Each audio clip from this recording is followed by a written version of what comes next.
next speaker is Frank Hammer. Frank Hammer was a leader of a local in UAW in Detroit, and his brother worked for the AIFLD, and he has been in a long struggle for democracy in the UAW, and also what happened to his brother, what was behind his brother's murder in El Salvador, and bringing that now to the labor movement in the AFL-CIO. There's never really been accountability about what happened to his brother and the role of the AFL-CIO in that.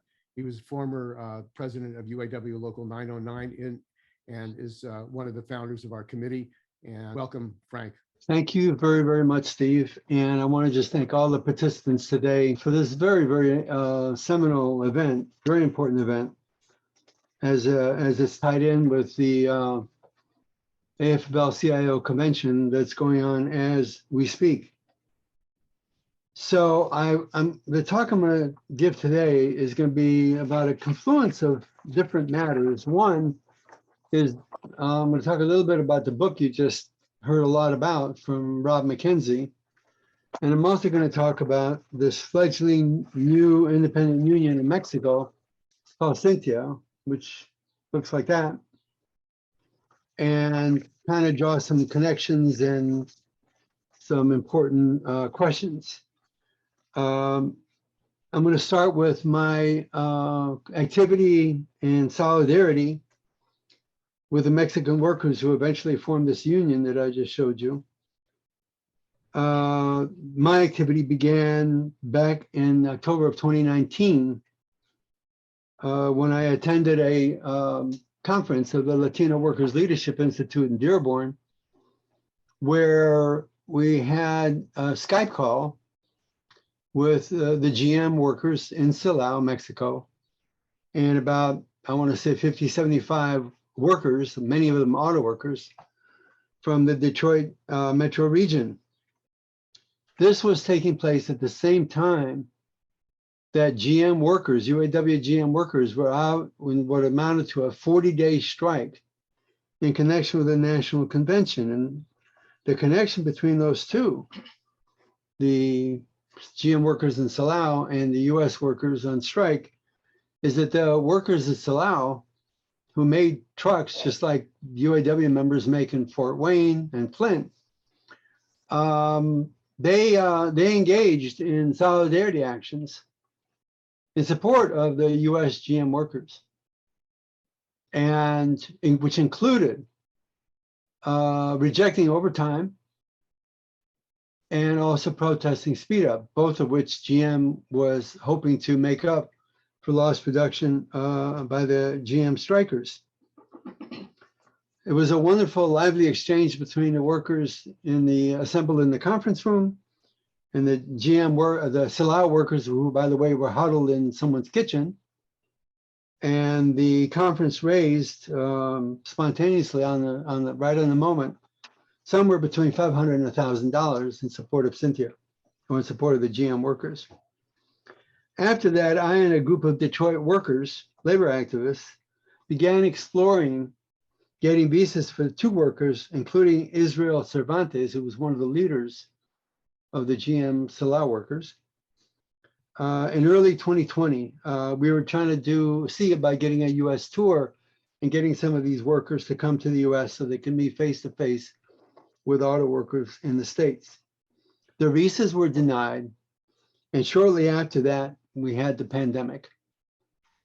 So I've done this kind of solidarity work before, especially on behalf, and it was brought up earlier, on behalf of another group of GM workers, this time the ones in Bogota, which were referenced by Steve and Kim, who in the hundreds were sustaining injuries, job-related injuries and disabilities, for which GM rewarded them with firings.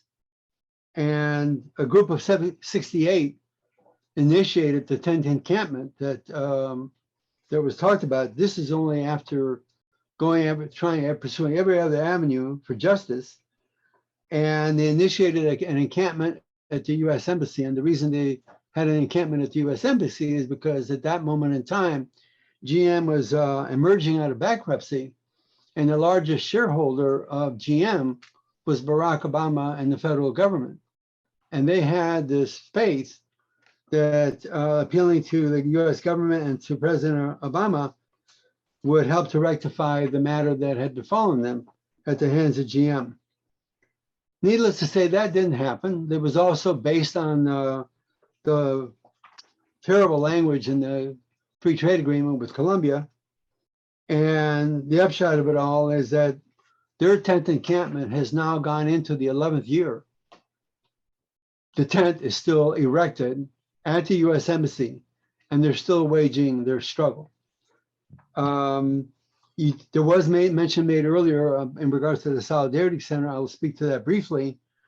At the very beginning, at the end of 1 year of the encampment, 1 year, and after a heroic hunger strike by 8 of the workers, the UAW and GM went to Bogota. And even though they fashioned something called a mediation, and you even had 2 federal mediators with them, it was a setup. And GM finally, as part of a so-called mediation, made a final offer. And the workers who were sitting at the table rejected it as not adequate, given that they were disabled and weren't going to be able to work. At which point, GM and the UAW walked out of that mediation, came back to the States, and denounced the GM workers who are maintaining their encampment to this day. And Trumka had made a statement about them. The Solidarity Center there in Bogota, made appearances of that they were going to support these workers. And after that so-called failed mediation, where the workers rejected GM's final offer, all bets on this worker struggle were down. AFL-CIO no longer referred to them. Neither did the Solidarity Center, and they were abandoned, including by the UAW, as was mentioned earlier. So let me go back to Silao. So the work in support of the GM workers at Silao, Mexico, picked up during the fall of 2021. But this time, Labor Notes took it on as a project, along with the Mexico Solidarity Project. And while the elements of the planning was very similar in the character of the project, but the character of the project actually changed. It now included the AFL-CIO Solidarity Center, with the head of the Solidarity Center in Mexico, Jeff Hermanson, coming on the calls and playing a pivotal role. Our calls had grown approximately to 712 veteran labor activists, and it should be noted that I learned during this process that the US government was accelerating its attention to Mexico. And one indication of that was they now had 4 either labor or political attaches, I think it might have been labor attaches, assigned to Mexico, where normally there's only 1. So by this time, the fledgling union at the GM plant in Silao, Cynthia, which I showed you earlier, was in the process of replacing the corrupt Confederation of Mexican Workers, the CTM, and it was clear that the Solidarity Center was playing an outsized role of support. And it was around this time, the same time, that Rob McKenzie, whose presentation you just heard, published his book. He was a former Ford worker at the same time that I was a GM worker. He was at UAW Local 879. So he published his research on this historic auto worker struggle about which you just heard, which included the episode of 100 of armed thugs entering the plant during a major struggle, shooting 9 and killing 1 brother. You just viewed his video, his PowerPoint presentation.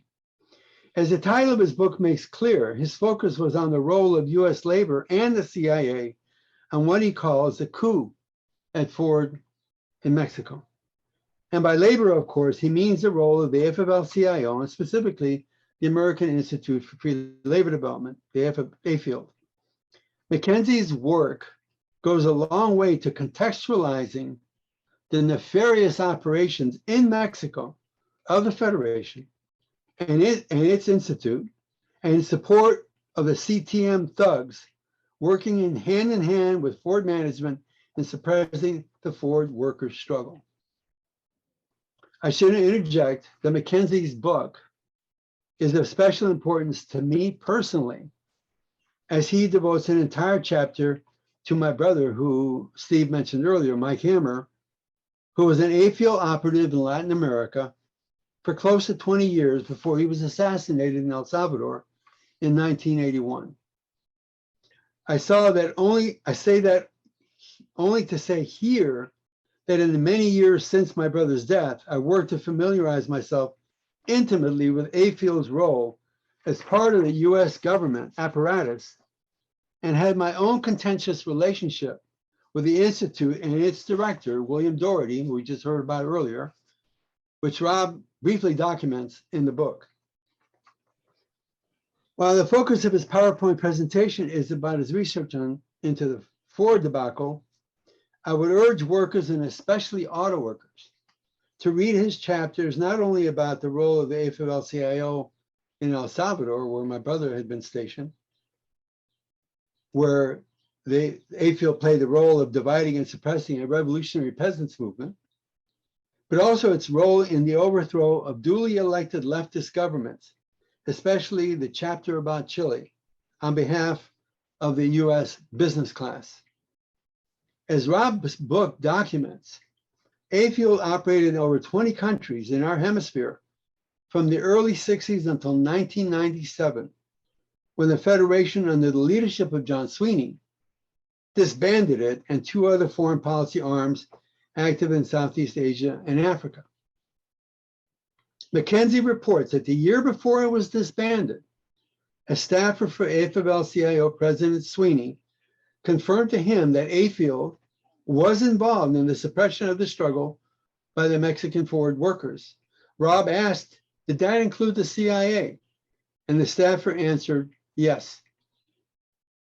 By 1997, the stench hovering over AFL, and by extension to the AFL-CIO, had gotten so bad, and the internal strife within the Federation had gotten so brittle, that AFL had to be carried to a cemetery and buried. The Solidarity Center, more formally, the American Center for International Labor Solidarity, was its replacement. Although it was billed as a clean break from the past, within a few years, it was spotted in activities reminiscent of its predecessor. The Solidarity Center operatives had infiltrated the labor movement of Venezuela as part of the attempted coup against the elected president, Hugo Chavez, who just happened to be socialist friendly and very unpopular with US imperialists, including the Koch brothers' oil empire. So the question raised already then was the Solidarity Center just old wine packaged in a new bottle? Could the AFL-CIO not have learned its lessons and failed to break with its project of taming militant and anti-imperialist workers, peasants, and political movements on behalf of the US business class and its extensive holdings in Latin America? As Rob documents, there was a movement within the Federation which culminated, and it was referenced earlier by Phoebe, which culminated at its national convention in 2005 in Chicago, with Federation delegates advocating for build unity and trust among workers worldwide, heavy emphasis on trust. The resolution emerged out of California as part of a strong movement demanding that the AFL-CIO come clean about its past nefarious role overseas. It never happened. The resolution, of course, didn't emerge at the 2005 convention, and debate was not even allowed. What was the justification? Oh, the bad publicity would hurt the labor movement. Which brings me back to the present. I agree with Rob Mackenzie, where he states, quote, back in the 1980s, when Ford went to Mexico, Few UAW locals got involved in solidarity work. We missed an opportunity. Today, more than ever, the US labor movement needs to make international solidarity a core value. And then he adds, our labor movement must also confront its past. You can't make a course correction unless you explore what you did wrong with an open mind and an open heart. US labor was on the wrong side of history, and that's the truth. So, the fact that the New Mexican Auto Workers Union, a GM Silao, is today receiving an award from the AFL-CIO, which is today, would appear to be a course correction. The fact that the Solidarity Center and Jeff Hermanson is today denouncing the corrupt CTM for its collaboration with the companies and their secret protection contracts that the workers don't even know about would appear to be a course correction. But the CTM practices have been going on for decades. The nefarious role played by the CTM at Ford Quaquitlan was known to the US labor movement, and as Mackenzie points out, specifically to the UAW's president, Owen Beaver. Never mind that the rhetoric then and the rhetoric now is identical. Back then, it was all about building free labor movement. Today, it's about building independent unions. Whatever's changed, the one thing that hasn't changed has been the funding source. That's what inspired the formation of LAPIO, and that's why we're holding this event today. My brother admitted to me long ago that CIA monies paid for AFL operations, although he said to me that that was true only in the beginning.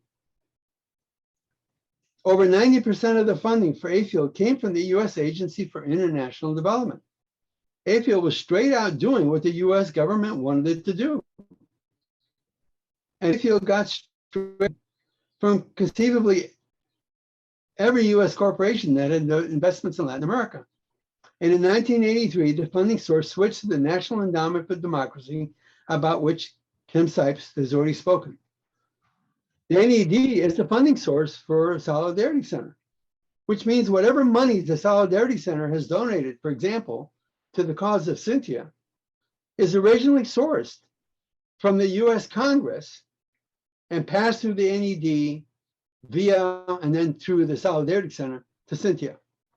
I suspect the reason Rob ran into brick walls in his research into Ford Quaquitlan was because the AFL-CIO doesn't want to have to account for its activities precisely because they have not changed.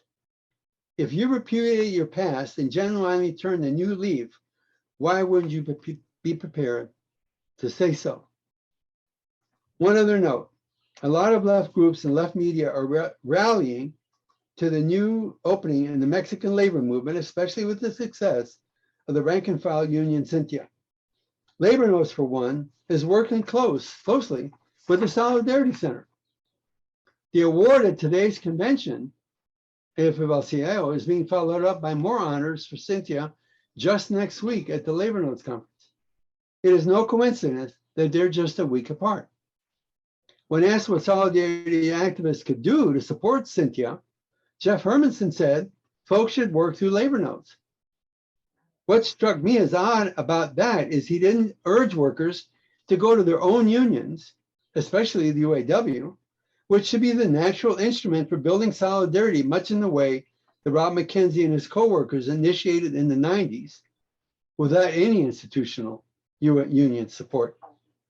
So there's a budding relationship there.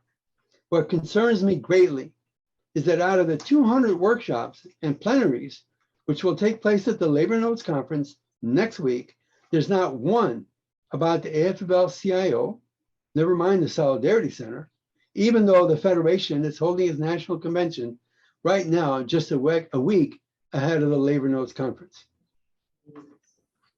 So let me close. I want to go back to Rob McKenzie, and who asks that our labor movement be prepared to confront the past. I want to take that a step further, and I think we need to confront the present. Thank you very much. Sorry for being so long-winded.